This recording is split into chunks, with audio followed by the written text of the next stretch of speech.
Bible एक वर्ष में। नमस्कार, आप सबका बाइबल एक वर्ष में स्वागत है। आप सब ने जो कदम उठाया है प्रभु के वचन सुनने के लिए, यह हमारे जीवन के अंधेरों को दूर करेंगे और हमें प्रभु के प्रकाश में चलाएंगे। आज हम राजाओं के दूसरे ग्रंथ का अध्याय 9, 10, पहले इतिहास ग्रंथ का अध्याय 23 और प्रवक्ता ग्रंथ का अध्याय 33 सुनेंगे। प्रभु का वचन सुनने से पहले आइए हम ईश्वर से प्रार्थना करें। हे प्रभु, हम आपका वचन सुनने वाले हैं। हमारे मन की आंखें खोलें और हमें आध्यात्मिक प्रज्ञा दें ताकि हम आपको जान सकें और आपके वचन के अनुसार अपना जीवन जिए। यह हम मांगते हैं आपसे प्रभु यीशु के नाम, आमीन। राजाओं का दूसरा ग्रंथ अध्याय 9। येहू का अभिषेक। नबी एलीजा ने नबी शिष्यों में से एक को बुलाकर यह आज्ञा दी, कमर बांध लो और तेल की शीशी हाथ में लेकर गिलियाद के रामोत जाओ। वहां पहुंचने पर तुम यहोशाफाट के पुत्र और निमशी के पौत्र येहू को ढूंढो और उसके साथियों से उसे अलग भीतरी कमरे में ले जाओ। फिर तेल की शीशी से उसके सिर पर तेल उड़ेलते हुए यह कहो, प्रभु का कहना है, मैं इज़राइल के राजा के रूप में तुम्हारा अभिषेक करता हूँ। इसके बाद दरवाजा खोलकर तुरंत भाग जाना। वह नवयुवक नबी का वह शिष्य गिलियाद के रामोत गया। जब वह वहां पहुंचा तो सेनापति सभा में बैठे विचार कर रहे थे। उसने कहा, सेनापति, मैं आपके लिए एक संदेश लाया हूँ। येहू ने पूछा, वह हम में से किसके लिए है? उसने उत्तर दिया, सेनापति, वह आपके लिए है। तब वह उठकर घर के अंदर गया। वहां उस नवयुवक ने उसके सिर पर तेल डालते हुए कहा, इज़राइल के ईश्वर प्रभु का कहना है, मैं ईश्वर की प्रजा इज़राइल के राजा के रूप में तुम्हारा अभिषेक करता हूँ। तुम अपने स्वामी आहाब के घराने का विनाश करोगे और मैं इज़बेल द्वारा बहाए अपने भक्त नबियों के रक्त और सब प्रभु भक्तों के रक्त का प्रतिशोध लूंगा। आहाब का सारा घराना नष्ट हो जाएगा। मैं इज़राइल में आहाब के घराने के सब पुरुषों का विनाश करूंगा, चाहे वह स्वतंत्र हो या दास।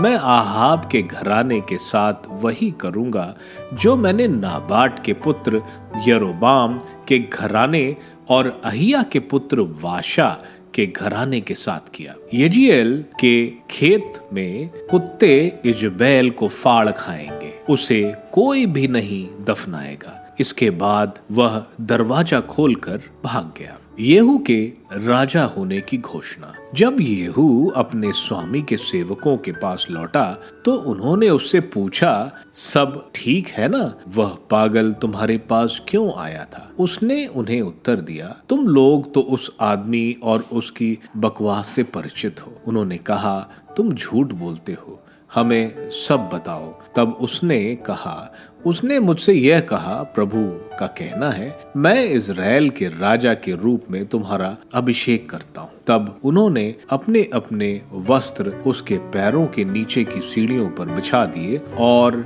सिंगा बजाकर चिल्लाने लगे, येहू राजा है। येहू द्वारा राज्य प्राप्ति का उपाय। यहोशाफाट के पुत्र और निमशी के पौत्र येहू ने यहोराम के विरुद्ध षड्यंत्र रचा। यहोराम ने सब इज़राइलियों के साथ गिलियाद के रामोत में आराम के राजा हजाएल का सामना किया था। इसके बाद राजा यहोराम उन घावों का उपचार कराने यजेएल लौट आया था जिनसे वह आराम के राजा हजाएल से युद्ध करते समय आरामियों द्वारा घायल हुआ था। येहू ने कहा, यदि तुम लोगों का यही विचार है तो नगर में किसी को संदेश देने यजेएल मत जाने दो। तब येहू स्वयं अपने रथ पर सवार होकर यजेएल गया, क्योंकि यहोराम वहां बीमार था और यूदा का राजा अहज्या भी वहां उसे देखने गया था। जो पहरेदार यजीएल के बुर्ज पर खड़ा था, उसने येहू का दल आते देखा और चिल्लाकर सूचित किया, मैं एक सैनिक दल आते देख रहा हूँ। यहोराम ने आज्ञा दी, एक घुड़सवार उनसे मिलने और उससे पूछने भेजो, क्या तुम शांति के अभिप्राय से आए हो?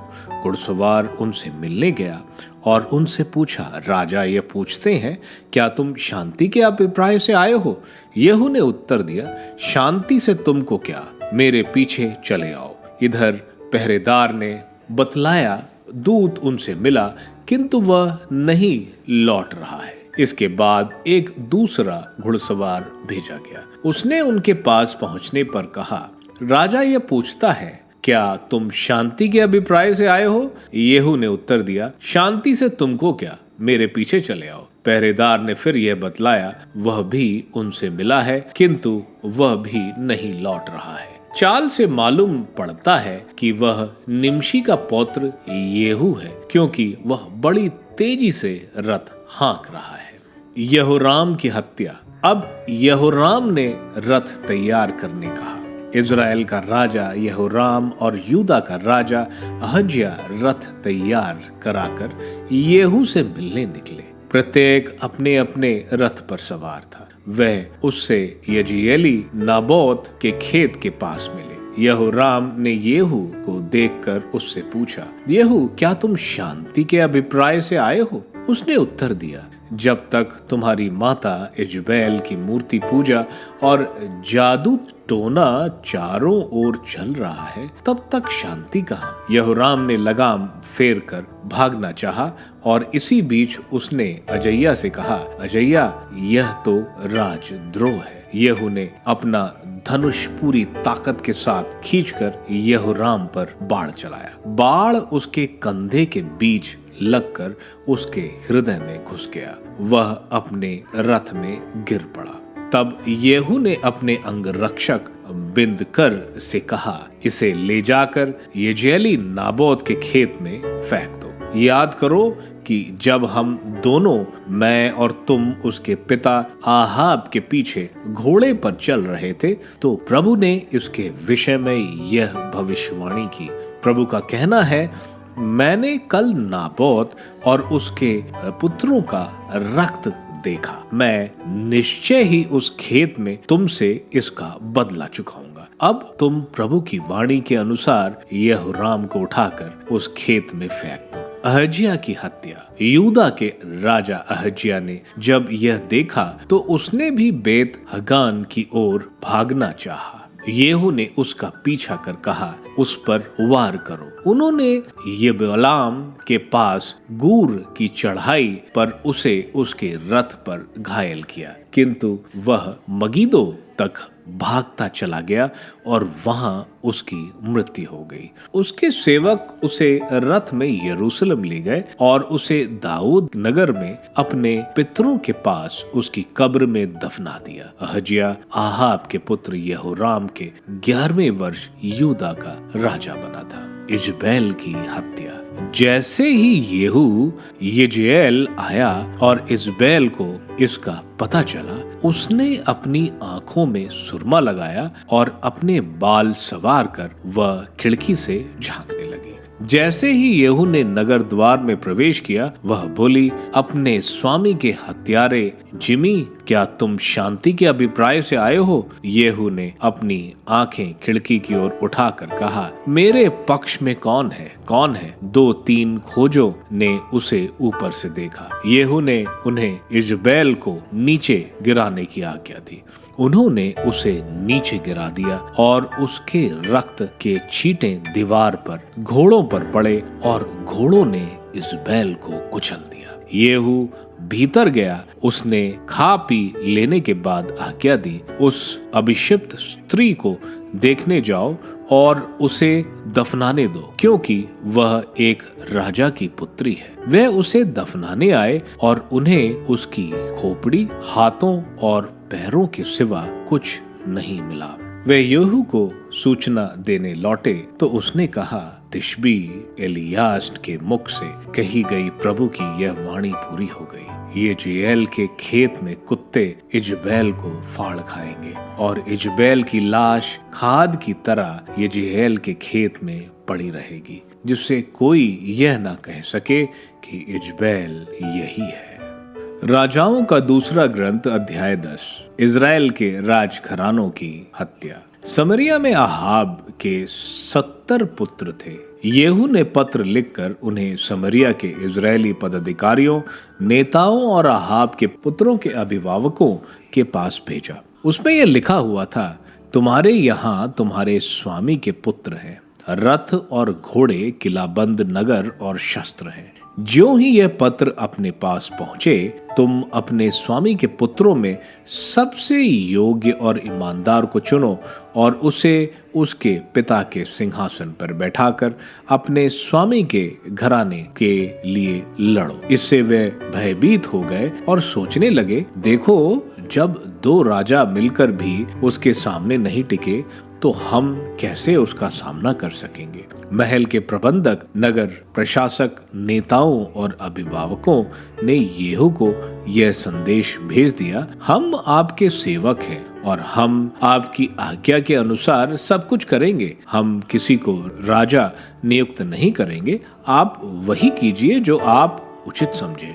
येहू ने उन्हें दूसरा पत्र भेज दिया जिसमें लिखा था, यदि तुम सचमुच मेरे पक्ष में हो और मेरे आदेशों का पालन करने के लिए तैयार हो तो अपने स्वामी के पुत्रों के सिर लेकर कल इसी समय मेरे पास यिज्रेल आ जाओ। उस समय राजा के 70 पुत्र नगर के उन प्रतिष्ठित नागरिकों के यहाँ थे जो उनका पालन पोषण करते थे। चिट्ठी मिलने के बाद उन्होंने राजा के उन 70 पुत्रों को मार डाला और उनके सिर टोकरियों में डालकर येहू के पास यिज्रेल भेज दिए। जब दूत ने आकर येहू से कहा, वे राजपुत्रों के सिर ले आए हैं, तो उसने ये आदेश दिया, कल सवेरे तक फाटक के पास उनके 2 ढेर बनाओ। सवेरे बाहर निकलकर उसने सब लोगों से कहा, तुम्हारा कोई दोष नहीं है, मैंने स्वयं अपने स्वामी के से विद्रोह किया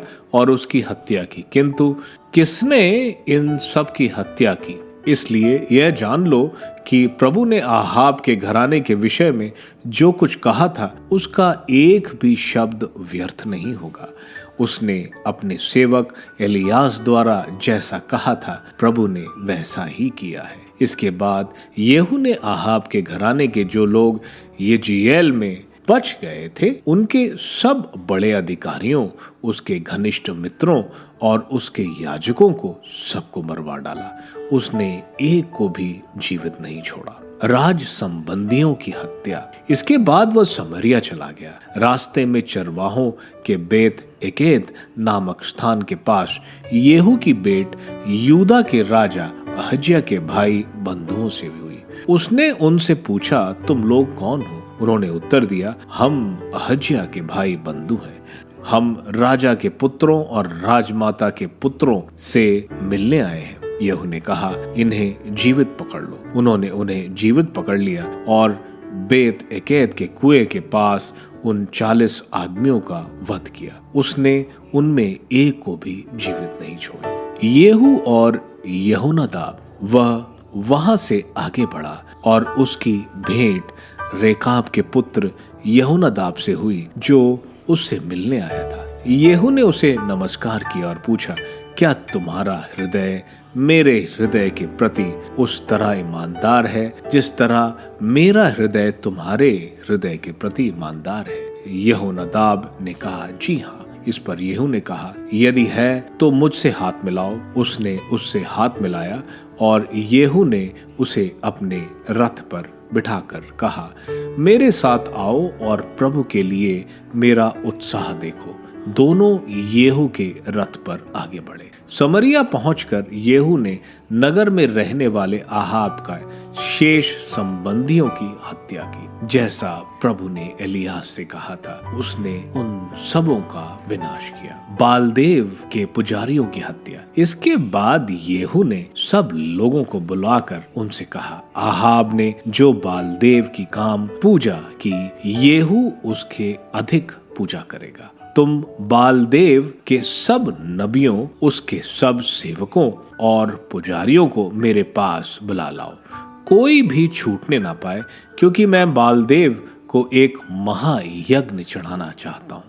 जो उपस्थित नहीं होगा वह जीवित नहीं छोड़ा जाएगा। येहू छल से बालदेव के पुजारियों का विनाश करना चाहता था। येहू ने बालदेव के आदर में एक धार्मिक सभा का आयोजन करने का आदेश दिया। येहू ने समस्त इज़राइल में इसकी घोषणा करवाई। सभी बाल पुजारी आ गए, एक भी अनुपस्थित नहीं रहा। बाल का मंदिर एक छोर से दूसरे छोर तक भर गया। इसके बाद येहू ने वस्त्र भंडार के अध्यक्ष को आज्ञा दी, प्रत्येक बाल पुजारी के लिए एक एक वस्त्र लाओ। वह उनके लिए वस्त्र लाया। जब येहू ने रेकाब के पुत्र यहोनादाब के पास बाल के देवालय में जाकर बाल के पुजारियों से कहा, अच्छी तरह देख लो कि कहीं तुम्हारे बीच कोई प्रभु भक्त तो नहीं, तुम में केवल बाल पुजारी हो। इसके बाद येहू और यहोनादाब यज्ञ और होम बलियां चढ़ाने मंदिर के भीतर गए। येहू ने 80 आदमियों को बाहर खड़ा कर उन्हें चेतावनी दी थी, यदि तुम में से कोई व्यक्ति इन मनुष्यों में जिन्हें मैं आज तुम्हारे हाथ देता हूँ किसी को भी बचकर निकल जाने देगा तो उसे अपने प्राणों से हाथ धोना पड़ेगा।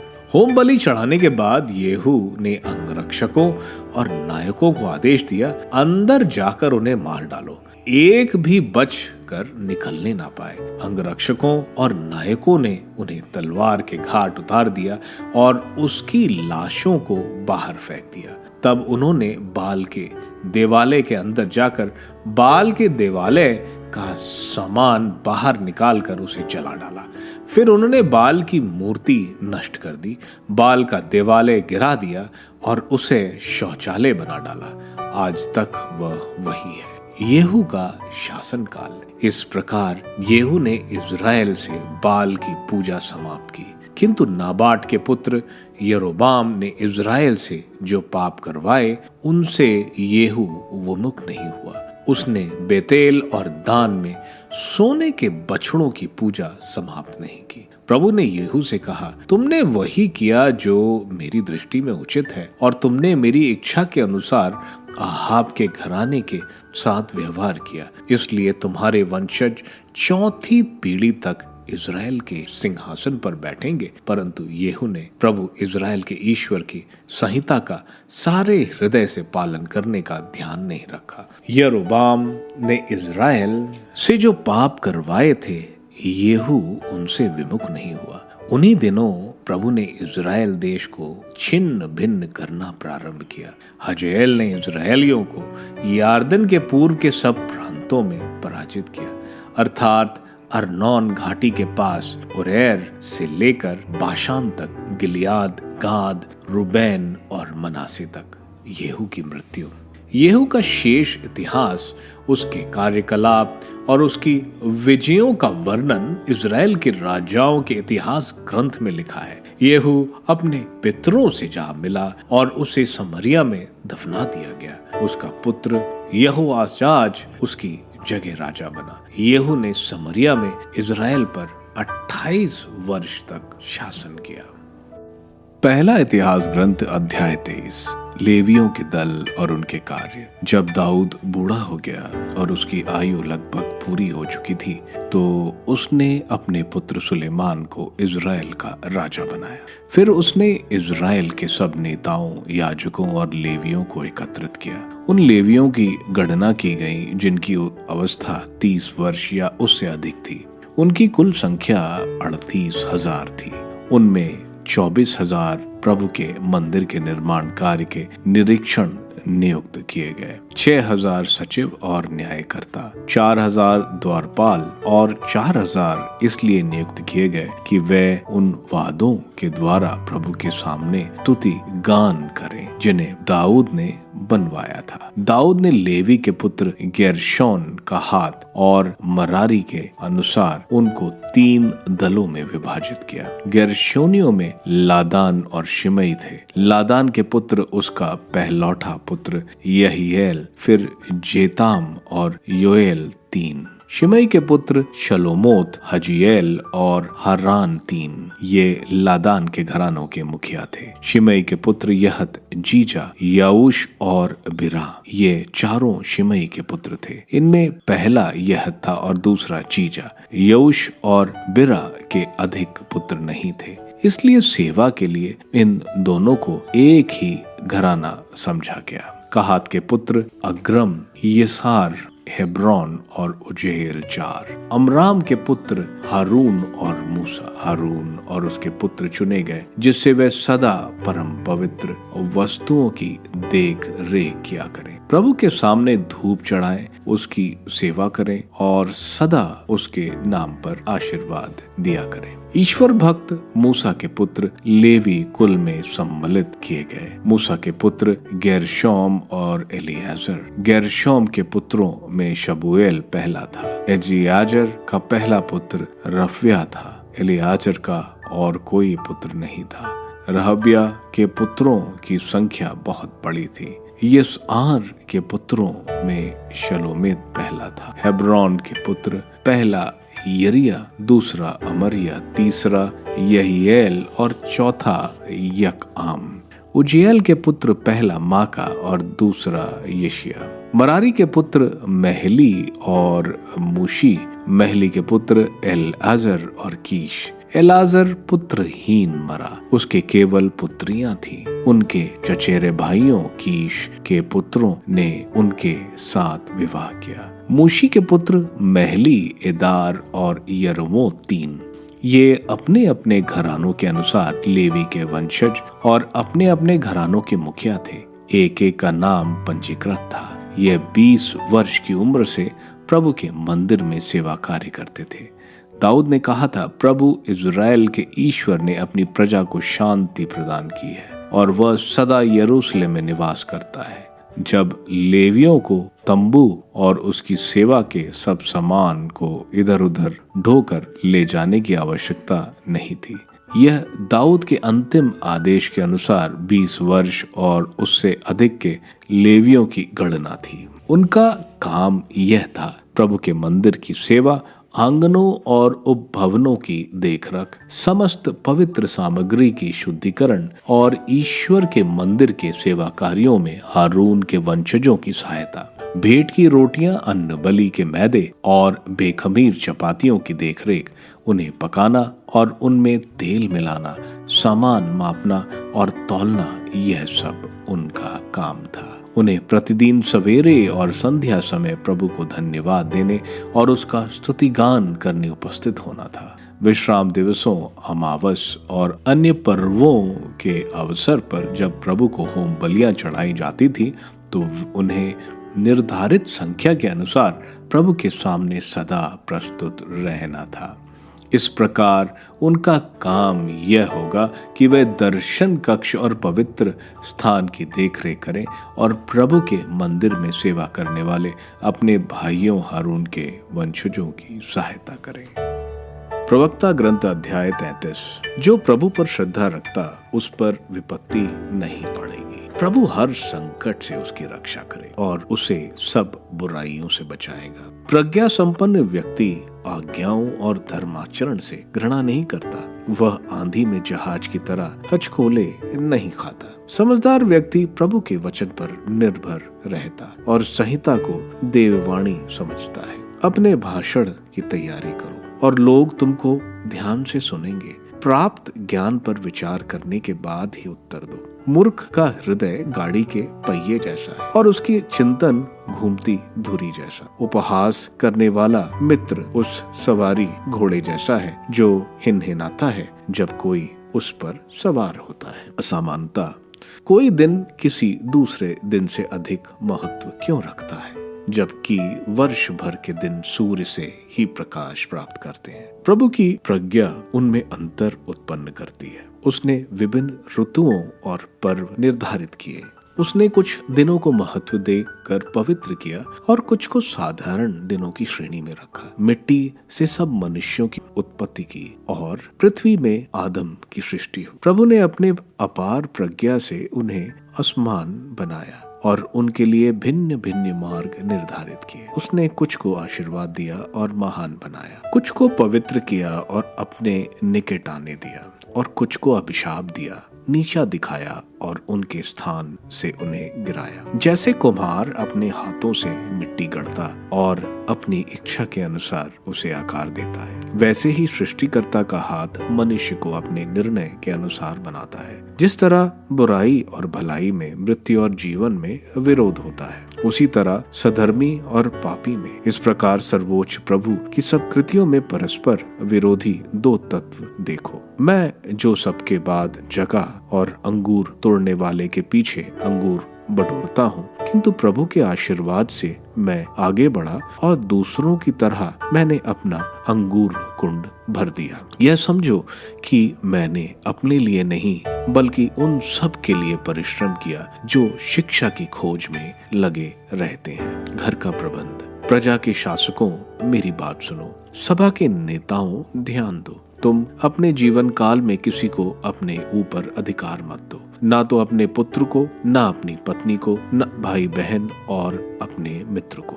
किसी दूसरे को अपनी संपत्ति मत दो, कहीं ऐसा ना हो कि तुमको पछतावा कर उसे वापस मांगना पड़े। जब तक जीते और सांस लेते हो, किसी को अपने ऊपर हावी ना होने दो। अपने पुत्रों की इच्छा पर निर्भर रहने की अपेक्षा यही अच्छा है कि तुम्हारे पुत्र तुमसे मांगे। अपने सभी कार्य अच्छी तरह संपन्न करो, अपने नाम पर कलंक न लगने दो। जब तुम्हारे अंतिम दिन आ गए और तुम्हारी मृत्यु की घड़ी आ पहुंची, तो अपनी विरासत बांट दो। नौकर, गधे के लिए चारा, लाठी और बोझ, दास के लिए रोटी, दंड और परिश्रम। नौकर को काम में लगाओ और तुमको आराम मिलेगा। उसके हाथ ढीले पड़ने दो और वह मुक्त होना चाहेगा। जुआ और लगाम गर्दन झुकाती है। कठोर परिश्रम नौकर को अनुशासन में रखता है। टेढ़े नौकर के लिए यंत्रणा और बेड़ियां उसे काम में लगाओ, नहीं तो वह आलसी बनेगा। आलस्य अनेक बुराइयों की जड़ है। उसे ऐसे काम में लगाओ जो उसके योग्य हो। यदि वह आज्ञा नहीं मानता तो उसे बेड़ियां पहनाओ, किंतु किसी से औचित्य से अधिक काम मत लो और किसी के साथ अन्याय मत करो। यदि तुम्हारे एक नौकर हो तो उसे अपने जैसा समझो, क्योंकि तुमको अपने जैसी उसकी आवश्यकता है। यदि तुम्हारे एक नौकर हो तो उसके साथ भाई जैसा व्यवहार करो। कहीं ऐसा ना हो कि तुम अपने रक्त बंधु पर क्रोध करो। यदि तुम उसके साथ अन्याय करोगे तो वह तुमको छोड़कर भाग जाएगा। यदि वह भागकर चला जाता तो तुम उसे कहाँ ढूंढोगे। राजाओं के दूसरे ग्रंथ के अध्याय 9 में हम देखते हैं एलीशा अपने जवान नबी को बुलाता है और कहता है कि जाकर जेहू जो इज़राइल की सेना का कमांडर था उसको बताओ कि ईश्वर उससे इज़राइल का राजा नियुक्त कर रहे हैं। और वो जेहू को तेल से विलेपन करता है। तेल से विलेपन ये समारी के पहले राजा का हुआ था। हम देखते हैं नबी उसको बताता है कि आहाब के पूरे परिवार को खत्म करो। यह भविष्यवाणी एलीजा जो एलीशा का गुरु था उसने की थी। हम देखते हैं उसके साथी भी जेहू को राजा घोषित करते हैं। जेहू उनको बोलता है कि यह बात जोराम को नहीं मालूम चलनी चाहिए। जेहू जज़रेल जहाँ जोराम था वहाँ जाता है। जोराम उससे मिलने जाता है क्योंकि जेहू इज़राइल का आर्मी कमांडर था और जेहोराम सोचता था कि जेहू उसके लिए रामोत गिलियाद से कोई खबर लाया है। हम देखते हैं जेहू योराम को तीर से मार देता है और उसका शरीर नाबोत के खेत पर गिरता है। जैसे आहाब ने नाबोत के साथ किया था वैसे ही उसके साथ होता है। जैसा एलीजा ने कहा वैसा ही होता है। हम देखते हैं अहाजिया जो यूदा का राजा था वह भी वहां से भागता है और उसको भी चोट लगती है जिसकी वजह से उसकी मृत्यु हो जाती है। आगे हम देखते हैं यहू जेजबेल के पास जाता है। जेजबेल सच सवर के निकलती है, हत्या मालूम होने के बावजूद। शायद वो जेहू को मोह कर वश में करना चाहती थी। वो जिम्री जिसने बादशाह की हत्या करी थी और लोगों ने जिम्री को मार दिया था उसका हवाला देती है कि अगर जेहू कुछ ऐसा करेगा तो लोग उसे मार डालेंगे। हम देखते हैं जेहू के कहने पर जेजबेल को नीचे फेंक देते हैं और पूरा खून दीवार और घोड़ों पर गिरता है। जब जेजबेल को दफनाने लोग आते हैं तो कुत्ते उसके शरीर को खा जाते हैं, सिर्फ सर, हाथ और पैर रह जाते हैं, जैसा नबी एलीजा ने भविष्यवाणी की थी। जेजबेल का नाम दुष्टता को दर्शाता है जिसमें कपट और व्यभिचारिणी के रूप में समझा जाता है, जैसे हम प्रकाशना ग्रंथ के अध्याय 2 वचन 20 से 23 में देखते हैं। इस तरह तीनों बातें जो ईश्वर ने एलीजा को बोली थी वह पूरी हो जाती हैं। एक एलीशा एलीजा का उत्तराधिकारी हेजेल को आर्मीनियन राजा बनाता है और जेहू इजराइल का राजा बनता है। अध्याय 10 में हम देखते हैं जेहू आहाब के परिवार को खत्म करना चाहता है, इसलिए वह समेरिया और जezreel के वरिष्ठ लोगों को चिट्ठी लिखता है और चैलेंज करता है कि किसी एक को वो जेहोराम की जगह राजा बनाए और जेहू उनसे लड़ेगा। इस पर हम देखते हैं वे वरिष्ठ नेता जेहू की बात मान लेते हैं और जेहू उन 70 रिश्तेदारों के सर मांगता है जिसको वे लोग अगले दिन देते हैं। जेहू वहां पर नहीं रुकता, वो सारे दोस्त नौकर जो आहाब के साथ थे उनको मार देता है। हम देखते हैं वो जितना बताया गया था उससे अधिक रक्त बहाता है। आगे हम देखते हैं वो बाल की पूजा करने वालों को सबको इकट्ठा करके उस सबको मार देता है और बाल की वेदी गिरा देता है। लेकिन वो 2 सोने के बछड़े जो जेरोबाम ने बेतेल और दान में लगाए थे उनको नहीं निकालता है, उनकी पूजा चलने देता है ताकि इजरायली यरूशलेम जाकर मंदिर में पूजा ना करें। ईश्वर ने जेहू को बोला क्योंकि उसने आहाब के परिवार और बाल के पूजा करने वालों को खत्म किया, इसलिए 4थे वंश तक इजराइल पर जेहू के वंश का शासन होगा। ईश्वर के स्वयं बोलने के बावजूद वह इजरायलियों को बछड़े की मूर्ति पूजा में बांधे रखा। आगे हम देखते हैं हेजेल जिसको एलीशा ने राजा बनने को बोला था, वह इजराइल के खिलाफ युद्ध में यार्दन का पूरब का पूरा प्रदेश जेहू से जीत लेता है। जेहू ने 28 वर्ष शासन किया और उसके बाद उसका पुत्र यहोआश राजा बनता है। पहले इतिहास ग्रंथ के अध्याय 23 में हम लेवी परिवार की जनगणना और उनकी जिम्मेवारी के बारे में बताया जा रहा है। जनगणना के बाद उनको अलग अलग कार्यों में बांटा जाता है जिसमें 3 लेवी कुल कोहाती, गरसोनी और मेरारी को जिम्मेवारी दी कि वे मंदिर पर रखरखाव करें और एरन के परिवार के लेवियों की मदद करें। प्रवक्ता ग्रंथ के अध्याय 33 में बेनसिरा हमें ईश्वर से जो श्रद्धापूर्ण डर रखता है वो हर मुसीबत से बाहर निकल आता है। दूसरा बेनसिरा बता रहे हैं किस तरह ईश्वर कुछ दिन को विशेष, उसी तरह कुछ व्यक्तियों को हम सब ईश्वर के हाथ में मिट्टी मात्र है। वह कुम्हार की तरह जैसे गढ़ दें वह उनकी इच्छा है। आगे जीवन में रोजमर्रा की चीजों पर बेनसिरा हमें बहुत महत्वपूर्ण बातें बता रहे हैं। आप सबको धन्यवाद ईश्वर के वचन सुनने के लिए। मैं आपसे विनती करता हूं कि आप बाइबल एक वर्ष में को दूसरों के साथ शेयर करें, क्योंकि प्रभु का वचन स्वयं प्रभु यीशु है। प्रभु को दूसरों को देने वालों को प्रभु की आशीष जरूर मिलेगी। मैं आप सबका बड़ी बेसब्री से कल इंतजार करूंगा। धन्यवाद।